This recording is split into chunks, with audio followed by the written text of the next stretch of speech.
یہ زکات صدقات یہ فطرانے پر پلنے والے مولوی ان کی کیا شان ہے، ان کا کیا مقام ہے؟ آؤ میں آپ کو بتلاتا ہوں۔ آپ مسجد میں آئے، مانتا ہوں آپ امیر ہیں، مانتا ہوں آپ کے پاس دولت ہے، مانتا ہوں آپ جائیداد کے مالک ہیں، مانتا ہوں آپ کے پاس گاڑیاں بھی ہیں، میں سبھی مانتا ہوں کہ آپ کے پاس بنگلہ بھی ہے، جناب والا سبھی کچھ ہے، دنیا کا سبھی کچھ ہے، لیکن قرآن کی دولت تو نہیں ہے۔ سبھی کچھ ہے لیکن قرآن مجید تو آپ کے سینے میں محفوظ نہیں نا، آپ کے پاس قرآن کی دولت تو نہیں۔ آپ مسجد میں آئے، اللہ کرے آپ کا وزیر مشیر مسجد میں آئے جائے، اللہ کرے آ جائے، مسجد میں آئے، آ کر کے پہلی صف میں کھڑا ہو جائے، جماعت میں بھی 2 منٹ باقی ہے، انتظار کریں گے۔ کس کا انتظار ہو رہا ہے؟ بھئی ہمارے امام صاحب آئیں گے، وہ جماعت کرائیں گے، امام صاحب کا انتظار ہو رہا ہے۔ ہو سکتا ہے آپ کا امام غریب ہو سکتا ہے آپ کے امام کے پاس 2 ٹائم کا کھانا بھی میسر نہ ہو، لیکن عزت مل رہی ہے، قرآن کی وجہ سے مقام مل رہا ہے، قرآن کی وجہ سے آپ انتظار کر رہے ہیں امام صاحب آئیں گے۔ اب امام صاحب آئے،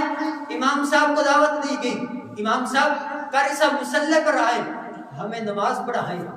قاری صاحب مصلی پر آئے، آ کر کے اللہ اکبر کہی، نماز شروع کی۔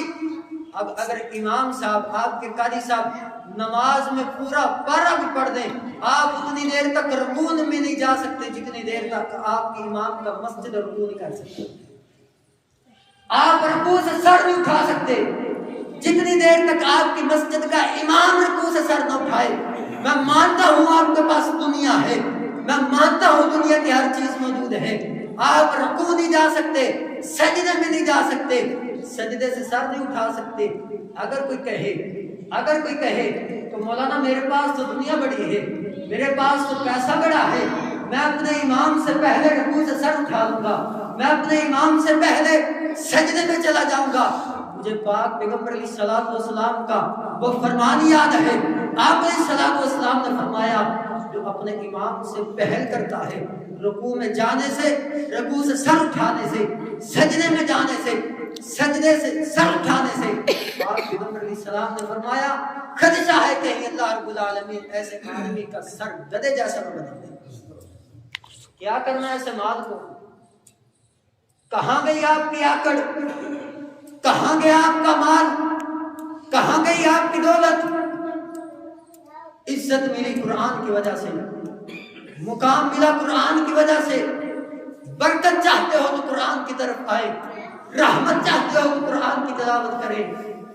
گھر میں برکت چاہتے ہو تو قرآن کی تلاوت کو اپنائیں، قرآن کے ساتھ پیار کریں، قرآن والوں کے ساتھ پیار کریں۔ پاک پیغمبر علیہ الصلوۃ والسلام کے بے شمار ایسے برامین قرآن کی وجہ سے عزت ملی، قرآن کی وجہ سے برکت ملی۔ نبی پاک علیہ الصلوۃ والسلام کی یہ حدیث، آپ علیہ الصلوۃ والسلام کی، خیرکم من تعلم القرآن وعلمہ، آپ علیہ السلام نے فرمایا تم میں سے بہترین وہ ہے جو قرآن کو پڑھتا ہے اور قرآن کو پڑھاتا ہے، بہترین آدمی کہا ہے۔ اور کہا ہے آپ علیہ الصلوۃ والسلام نے فرمایا ہے من یرید اللہ بہ خیرا یفقہہ فی الدین، اور پاک پیغمبر علیہ الصلوۃ والسلام کے سینہ پاک پہ قرآن مجید نازل ہوا، آپ علیہ الصلوۃ والسلام کے سینہ پاک پہ قرآن نازل ہوا، فرمایا وَنُنَزِّلُ مِنَ الْقُرْآنِ مَا هُوَ شِفَاءٌ وَرَحْمَةٌ لِّلْمُؤْمِنِينَ، کہ قرآن مجید تو شفا بن گیا ہے، قرآن مجید بیماروں کے لیے شفا ہے، لیکن آج کا مسلمان قرآن مجید سے کوسوں دور ہو چکا ہے، اتنا دور ہو چکا ہے کہ ہم قرآن کے نزدیک نہیں آتے، ہم قرآن کی تلاوت نہیں کرتے، پھر ہم شکایت کرتے ہیں، پھر ہم جناب والا شکایت کرتے ہیں کہ ہمارے گھر میں برکت نہیں ہے، پھر ہم شکایت کرتے ہیں تو مولانا ہمارے گھر میں رحمت نہیں ہے، پھر ہم شکایت کرتے ہیں کہ بیماریوں نے جان نہیں چھوڑی۔ اگر ہم قرآن کے ساتھ پیار کریں گے، اللہ کی قسم قرآن مجید سے شفا بن کر آیا، یہ ہو ہی نہیں سکتا کہ آپ کو بیماری لاحق ہو اور قرآن مجید اس کا حل نہ بتائے۔ یہ ہو ہی نہیں سکتا کہ آپ قرآن مجید کو پڑھیں اور پڑھنے کے بعد آپ کہیں کہ مولانا میری بیماری دور نہیں ہو رہی۔ ہم قرآن مجید سے دور ہوئے۔